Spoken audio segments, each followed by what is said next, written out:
Baik, Assalamualaikum warahmatullahi wabarakatuh. Perkenalkan, kami dari kelompok 10 akan menjelaskan tentang proyek yang kami kerjakan. Kami sebut dengan sebagai pemenuhan salah satu tugas mata kuliah yaitu deep learning. Nah, proyek yang kami kerjakan itu kami beri nama dengan Wall Surface Crack Texture. Nah, adapun tiga anggota kelompok 10, saya sendiri Rahmatia, kemudian ada juga Muhammad Iswari dan Vicky Jaswinto. Nah, kenapa kami mengambil proyek ini? Alasannya karena kerusakan pada bangunan seperti retakan pada dinding merupakan masalah umum yang dapat mengancam stabilitas struktural dan keselamatan penghuni. Selain mengurangi estetika, retakan seringkali menjadi tanda adanya permasalahan serius, seperti pergeseran struktural atau kelembapan yang berpotensi memperparah kerusakan. Nah, deteksi dini sangat penting untuk mencegah kerusakan lebih lanjut dan mempercepat perbaikan. Dengan kemajuan teknologi, khususnya deep learning, deteksi kerusakan dinding kini dapat dilakukan secara otomatis menggunakan model deteksi objek, menawarkan solusi yang lebih cepat, efisien, dan akurat dibandingkan inspeksi manual.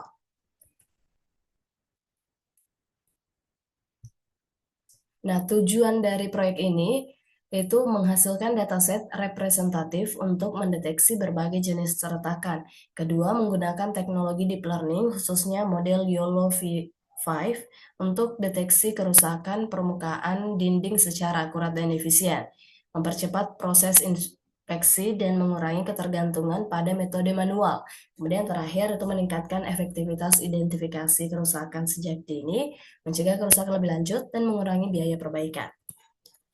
Untuk metode pengumpulan data yang kami gunakan itu ada dua. Yang pertama itu foto langsung, gambar kerusakan dinding diambil menggunakan kamera smartphone dari berbagai lokasi untuk menangkap kondisi nyata di lapangan. Kedua, kita juga menggunakan Google, gambar kerusakan jalan diunduh dari pencarian internet dan berfokus pada variasi kerusakan jalan dari berbagai negara dan lingkungan. Nah, untuk progres pengumpulan datanya, di dataset itu untuk penambahan di pekan 12 itu ada 108 data, kemudian di pekan 13 ada 354 data, kemudian lanjut lagi pekan 14 itu bertambah 372 data, kemudian pekan 15 194 data, dan untuk progres pengumpulan data, penambahan data eh, jika dikalkulasi totalnya itu 1028 data. Nah, pemrosesan dataset. Nah, di pemrosesan dataset ini ada tiga. Pertama itu pembersihan data. Kita melakukan pembersihan data gambar yang tidak relevan atau berkualitas rendah, misalnya uh, buram atau gelap itu dihapus.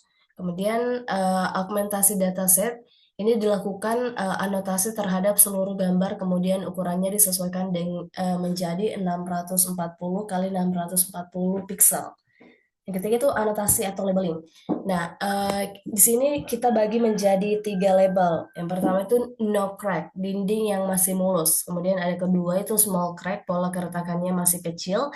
Dan large crack, kerusakan permukaan dinding yang besar di mana memerlukan penanganan yang lebih lanjut. Nah, mungkin itu dari saya. Untuk material dan alat akan dijelaskan oleh teman kelompok saya. Jadi selanjutnya itu ada material dan alat. Yang pertama itu ada alat dan platform anotasi. Yang pertama itu ada RoboFlow. Nah, RoboFlow ini digunakan untuk mengunggah gambar dan selanjutnya gambar tersebut akan dilakukan anotasi atau labeling dan digunakan juga untuk mengelola dataset. Nah, gambar anotasi hasil labeling itu terus nantinya akan diekspor dalam format YOLO untuk memudahkan kita dalam pelatihan model. Selanjutnya ada Google Colab, di mana Google Colab ini tentunya akan kami gunakan untuk melakukan pelatihan model. Selanjutnya ada kerangka kerja dan pustaka, di mana yang pertama itu ada YOLO V5.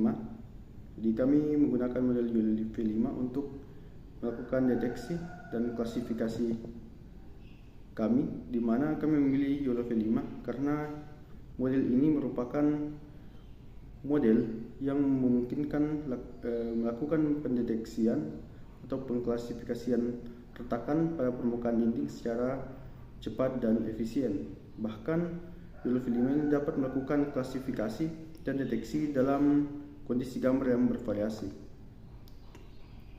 Selanjutnya ada 6 pilihan panas yang merupakan kerangka pekerja Python yang digunakan untuk melakukan manipulasi data selama analisis dataset. Selanjutnya ada pembuatan modelnya, dimulai dari anotasi atau labeling, di mana di sini sebelumnya kami telah mengumpulkan 1028 gambar. Nah, selanjutnya di sini gambar-gambar tersebut akan kami bersihkan. Jadi mungkin ketika kita melakukan input ke dataset ada beberapa gambar yang tidak sengaja duplikat atau ada gambar yang resolusinya kurang baik, itu akan dilakukan pembersihan. Nah, hasil dari pembersihan itu adalah 898 gambar. Nah, selanjutnya gambar-gambar tersebut akan diklasifikasikan menjadi no crack 371 label, small crack itu 425 label, large crack itu 319 label. Selanjutnya untuk distribusi pembagian kelasnya itu seperti ini, di mana data training 70%, validasi 20%, dan tes 10%. Untuk distribusi untuk setiap kelasnya itu bisa dilihat pada gambar samping. Selanjutnya sampel dataset. Jadi kami di sini menampilkan 9 sampel dataset, 3 untuk masing-masing kelas. Yang pertama itu no crack seperti ini, small crack dan large crack. Jadi mungkin kita bisa melihat perbedaannya ya. Kalau no crack itu benar-benar mulus tanpa retakan, small crack itu ada retakan sedikit atau kecil, dan large crack itu retakannya sudah besar. Selanjutnya ada label data. Jadi untuk labelingnya itu seperti ini.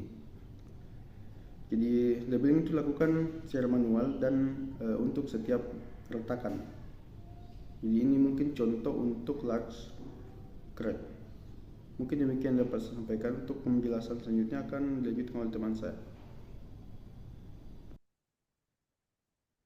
Baik, di sini saya akan melanjutkan materinya. Untuk selanjutnya yaitu tentang distribusi bounding box pada data yang di labeling. Nah, di bawah ini tuh bisa kita lihat ada dua visualisasi gambar, yaitu tentang distribusi dari bounding box tadi. Kalau kita lihat dari gambar sebelah kiri itu, di sini tuh dia memvisualisasikan tentang distribusi tinggi pada bounding box-nya. Kalau kita lihat pada sumbu X itu, dia ditampilkan tinggi bounding box-nya yang dinormalisasi dalam rentang 0 sampai 1. Nah, sementara pada sumbu Y itu menunjukkan frekuensi kemunculan dari labeling datanya. Uh, Kalau kita lihat dari grafik yang sebelah kiri ini, yang di tingginya, grafik ini itu menunjukkan kalau sebagian besar bounding box-nya memiliki tinggi yang mendekati pada nilai maksimumnya, yaitu 0,8 sampai 1. Yang bisa kita artikan kalau kebanyakan objek dari data yang dilabeling pada retakan dinding cenderung memiliki proporsi atau bentuk yang tinggi ke atas. Nah, sementara kalau kita lihat dari grafik atau visualisasi dari sebelah kanan, yaitu dia menunjukkan distribusi lebar pada bounding box-nya. Di sini tuh distribusinya itu kalau kita lihat dia melebar lebih rata daripada yang di tinggi tadi, yang menunjukkan kalau dimensi horizontal dari retakan dinding itu dia lebih bervariasi daripada tingginya. Nah, seperti itu. Nah, selanjutnya di sini masuk pada training datanya. Nah, dalam training datanya sendiri itu sini kami menggunakan model yang bernama YOLOV 5 seperti yang disebutkan sebelumnya, yang dimana di sini kami mentraining sekitar 50 epoch. Nah, dalam proses trainingnya sendiri itu gambarnya kami normalisasi menjadi 640 piksel untuk memudahkan pelatihan dari modelnya. Nah, setelah dilatih, kami mendapatkan hasil yang bisa kita lihat pada gambar di bawah ini, di mana di sini itu terdapat 3 kelas, yaitu retakan besar, dinding mulus dan retakan kecil, dan satu secara keseluruhan. Di mana dalam training datanya itu dia berhasil untuk melatih sekitar 180 dari 50 epoch tadi, dan mendeteksi sekitar 225 data labeling. Nah, selanjutnya di sini masuk pada evaluasi. Nah, nilai evaluasi ini sendiri itu kita dapatkan dari hasil training sebelumnya, yang bisa kita lihat kalau pada dua kelas pertama, yaitu retakan besar dan dinding mulus, tadi itu memiliki nilai yang rata-rata di atas 0,5 dalam Early Precision, Recall, Advanced Score, dan MAP-nya. Yang mengartikan kalau modelnya itu lebih andal atau lebih mampu dalam mendeteksi dua kelas ini. Sebaliknya kalau kita lihat dari performa model untuk retakan kecil, nilainya itu kalau kita lihat rata-rata dia di bawah 0,5 atau sangat rendah, yang menunjukkan kebutuhan khusus untuk memperbaiki pendeteksian pada kelas ini. Mungkin dengan lebih memperbanyak data tentang smart smart crack lagi, dan mungkin juga dalam strategi argumentasinya. Nah, eh, seperti yang saya bilang sebelumnya, dalam small crack tadi itu dia modelnya itu lebih susah dia kenali. Mungkin contohnya itu seperti dalam sebuah gambar atau gambar tentang dinding yang mulus, di mana dia memiliki bentuk atau model berupa garis-garis lurus yang kecil seperti itu. Nah, mungkin bisa saja dalam modelnya itu nantinya eh, awalnya kan dia itu adalah dinding mulus yang tidak memiliki retak, tapi karena garis-garis kecil itu bisa saja dia disebut sebagai retakan kecil nantinya seperti itu. Nah, yang seperti yang saya bilang, modelnya ini masih memerlukan optimasi lebih lanjut, terutama dalam mendeteksi objek kecil dan meningkatkan keakuratan objeknya secara keseluruhan. Nah, selanjutnya kalau kita lihat di grafik yang di bawahnya ini merupakan graf dua grafik tentang eh, distribusi tentang precision, recall, dan MAP-nya dalam 50 epos tadi. Nah, kalau kita lihat semua metriknya itu dia menunjukkan peningkatan secara bertahap selama pelatihan. Selama peningkatan posnya dia meningkat seperti itu. Dia terus naik, naik, naik. Nah, yang hal ini itu menandakan kalau modelnya itu berhasil belajar dengan meningkatkan performanya seiring berjalan dengan waktu. Nah, meskipun kalau kita lihat di sini tuh terdapat variabilitas kecil di awal pelatihannya. Nah, dua gambar ini tuh sebenarnya sama saja, cuman divisualisasikan dalam dua gambar yang berbeda untuk memudahkan pemahaman seperti itu. Nah, selanjutnya kalau kita lihat di grafiknya itu pada metrik MAP 50 sampai 95. Di sini tuh dia meningkat agak cukup lambat daripada metrik yang lain, yang mencerminkan tantangan dalam memenuhi kriteria evaluasi model yang lebih ketat seperti itu. Yang menunjukkan kalau modelnya itu membutuhkan lebih banyak optimasi dalam eh, mening- menghasilkan generalisasi yang lebih baik di berbagai kondisi. Nah, seperti itu. Nah, selanjutnya di sini itu tentang untuk hasil analisisnya. Nah, kalau kita lihat pada gambar pertama di sini itu, dia itu merupakan gambar tentang confusion matrixnya. Nah, kalau kita lihat di sini terdapat empat dalam matriks itu dia terdapat empat kelas. Yang pertama adalah grade atau retakan besar, kemudian ada yang mulus, ada retakan kecil, dan ada background. Nah, dalam matriks ini kalau kita lihat, terlihat kalau modelnya itu bekerja cukup baik pada eh, dinding yang mulus atau no crack. Di mana di sini dia memiliki 53 prediksi benar dan pada background dia sekitar 72 prediksi benar. Tetapi kalau kita lihat lagi, eh, di sini tuh dia mengalami kesalahan klasifikasi antara kelas large crack dengan backgroundnya, serta untuk small crack dengan kelas-kelas lainnya. Contohnya itu kalau kita lihat dari kesalahan yang ditunjukkan di pada data 23 data di large crack di sini, dia itu salah diprediksi sebagai background.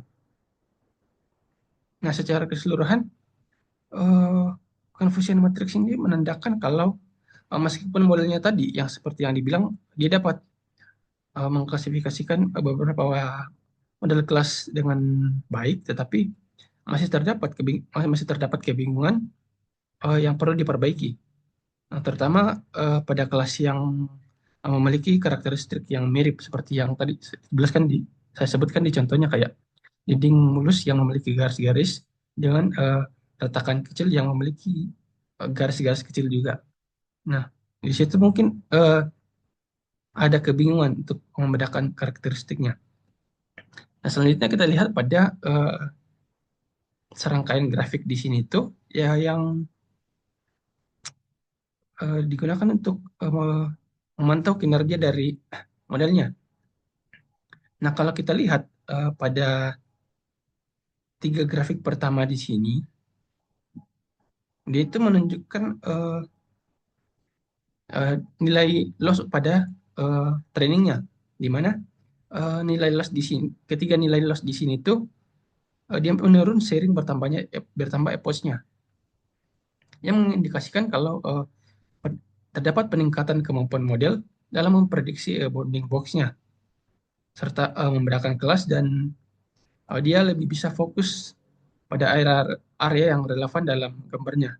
Kemudian dua grafik selanjutnya di sini yaitu tentang precision dan recall-nya. Kalau kita lihat, dia juga mengalami uh, peningkatan peningkatan yang stabil.